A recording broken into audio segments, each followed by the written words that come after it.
আমার ড্রয়িং রুমটাকে আরও কিভাবে সাজানো যায় সেটাই চেষ্টা করতেছি। তো hello viewers, this is Rima, welcome জানাচ্ছি আমার আরও একটি ডেলি ব্লগে। প্রথমে আপনাদেরকে একটু দেখাই আমার নিরিবিলি বারান্দায় কত সুন্দর বাগান বিলাস ফুল ফুটেছে। তো প্রথমে ঘুম থেকে আমি উঠে চলে আসি আমার এই ছোট্ট বারান্দাতে। অনেক ভালো লাগে আসলে নিজের মনের মতো করে নিজের সংসারটাকে গোছাতে। কোন মেয়ে না পছন্দ করে না বলেন তো? তো যাই হোক, আজকে দুপুরের জন্য একটু ভালো মন্দ রান্না বান্না করব, যেহেতু হাজব্যান্ড খেতে চাইছে। তো বিরিয়ানি আমারও খুব পছন্দ। আজকে বাসমতি চাল দিয়ে চিকেন বিরিয়ানি রান্না করব। তো আপনাদেরকে আমি আর কিভাবে ডিটেলসে দেখাচ্ছি না কিভাবে রান্না করতে হয়। আসলে বিরিয়ানি তো আমার চেয়েও আপুরাই দিদিরা খুব ভালো জানে, যার কারণে আমি ডিটেলসে কিভাবে বিরিয়ানিটা রান্না করছি আজকে আমি দেখাচ্ছি না। নেক্সট কোনো ভিডিওতে অবশ্যই দেখাবো।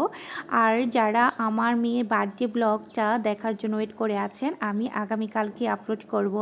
যেহেতু ভিডিওগুলো কিছুটা মোবাইলে আর কোনো কিছু হচ্ছে ল্যাপটপে, যার কারণে আমার একটু সময় লাগতেছে। তো এদিকে আমি বিরিয়ানি রান্না করতে করতে এদিকে আমার হাজব্যান্ড সকালে কাজে গিয়েছিল।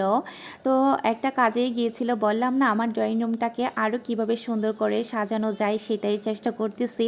তো ওকে সকালে চা নাস্তা খাওয়াই ওকে আমি পাঠিয়ে দিয়েছি আমাদের ফ্যামিলি একটা ছবি প্রিন্ট করে আনার জন্য। এই ছবিটা মূলত আমরা তুলেছিলাম এবাড়িতে আমরা বেড়াতে গিয়েছিলাম বাঠিয়ারি ক্যাফে 24, ওখানেই ছবিটা তুলেছিলাম। এই ছবিটা আমার খুব পছন্দ হয়েছিল, যার কারণে আমি আমার হাজব্যান্ডকে বলেছি যে এটা একটু প্রিন্ট করাই আনো। তো আপনাদেরকে আরেকটা জিনিস দেখাই ছবিটা দেওয়ালে যে লাগানোর জন্য। তো এই যে যন্ত্রটা অবশ্যই লাগবে।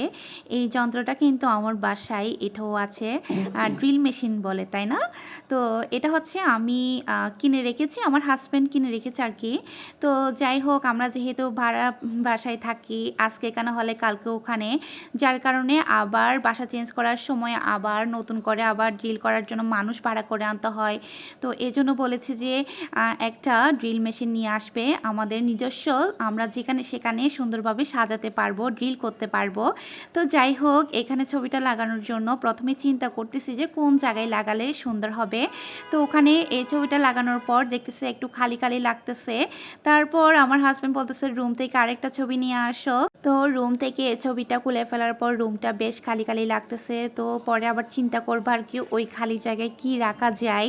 তো এদিকে তো আমার মেয়ে খুবই ভয় পাচ্ছে, ড্রিল করার সময় যে আওয়াজটা হয় এর জন্য খুব ভয় পাচ্ছিল।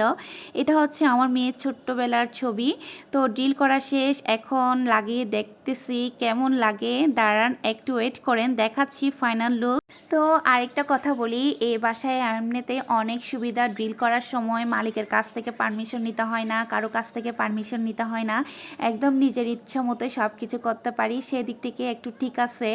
অনেক ভাড়াটিয়ারা দেখা যায় না, আমরা এরকম বাসায় দেখেছি একটা ড্রিল করার সময় মালিক চলে আসতো বাসায়, নানান ধরনের প্রশ্ন করতো, মানে অনেক ধরনের করতো আর কি। তো এই বাসায় অনেকটা শান্তিতে আছি, সব কিছু নিজের মনের মতো করে করতে পারতেছি, সাজাতে পারতেছি।